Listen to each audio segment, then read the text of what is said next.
Buckstalker. Now I've had this gun for roughly 6 years.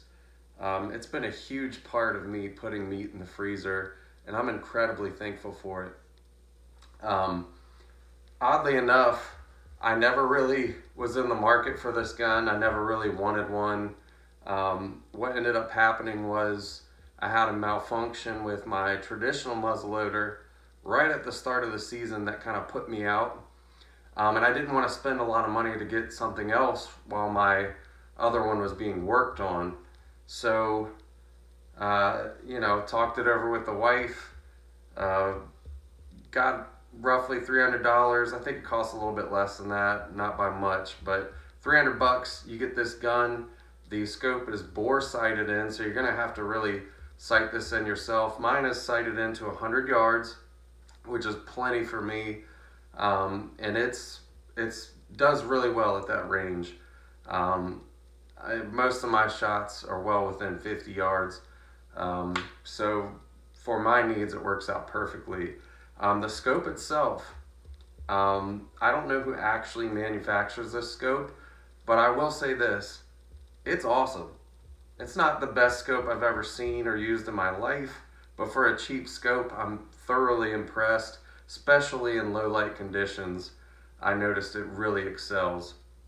Of course, you have the standard, breakaway. Also, as you just noticed, you have to lift the ramrod out just a little bit in order to break that barrel down, just like that. You do have a breech plug. They give you a special tool that you can break down the breech plug, pull it out, clean it. Makes for super easy cleanup. I honestly don't know how it could get any easier, especially with me being more of a traditionalist. I love the hammer feature. Gives you a sense of traditionalism along those lines. All in all, a really awesome gun. You have a good safety feature on it. I do like the extended thumb tab on the hammer to allow you to really get to that with the scope being right over top of it. That's really cool. The barrel does come with holes that you can install, iron sights if need be. I almost did that one year, but honestly, with where I hunt swamp bottoms basically, and it tends to get a little bit darker even well before sunset in that area, so the scope really does come in handy. And I'm a meat hunter through and through. Sure, if a big nice buck comes along, I'll pop him. If a big mature doe comes along, I'm getting her. That's just how I am. I'm more about the meat than the trophy, and honestly the hide too. Making buck skin or using doe skin. My only gripe about this gun, the trigger pull's sweet, got a nice butt pad there for you. My only gripe is the ramrod. You have to remove the ramrod and install this little piece on it. It actually goes this way, before you can actually ram it down the barrel and send the bullet home. That's really annoying, especially if you have to do a follow-up shot. Luckily for me, that's a rare occurrence with this gun, because any deer I shoot with it hasn't ran outside of 40 yards. That's the God's honest truth. You place the shot where it needs to go, you'll recover your deer. I will also post some pictures in this video at the end so you can see all the deer that I've harvested with this gun. Well, not all of them, but most of them. If it was all of them, you'd be sitting there forever. Amazing gun for the money. You really can't beat it. The other thing I really wanted to drive home with this gun is its compact design. I mean, it's got a pretty short barrel on it, pretty short length. It's really comfortable when you're in the tree stand, or if you're in a ground blind.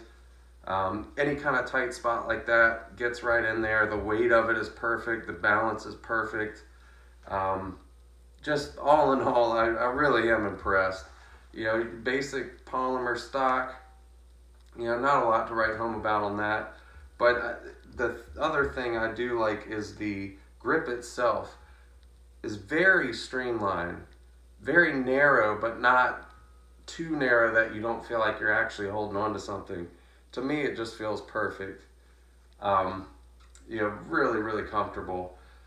This scope that came on it, let's see, it's a 3-9x40, so you get some really good range with it.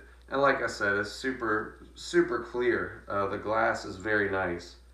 And you can also adjust your zoom as well. Good feature to have.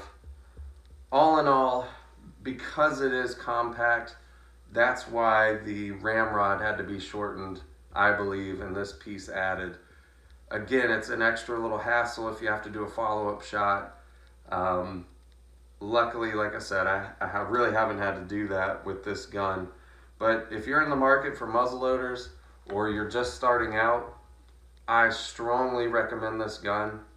You know, I'm not even sure if they carry the kit version of this in Walmart anymore. But again, for starting out in muzzleloading, 50 caliber, I use double F Pyrodex. It just works flawlessly. It's so fun, easy to clean, really good optics out of the box. Literally the only thing you have to do is just do that fine tuning, sighting it in. When I first got it, I shot it with the bore sight to see where the bullets were hitting the target at roughly 50 yards. It was hitting on paper, but it was pretty far off the mark. So if you do get one, be sure to actually sight it in. Yeah, I mean, I really can't say enough good things. I'm gonna let the pictures speak for themselves and let you make your own decisions about this rifle. But I think this is gonna be a gun that I hold on to for the rest of my life. I really do. And I never thought I'd say that about a modern muzzleloader, and I never thought I'd say that about a $300 kit gun from Walmart. I can promise you that. But yeah, enjoy my pictures. Please like and subscribe if you enjoy this video. You know, I plan on putting a lot more content out there to hopefully help some people along and learn from some of my mistakes. But yes, enjoy those pictures. Let me know what you think. Oh, Black Mountain River, where my conscience died.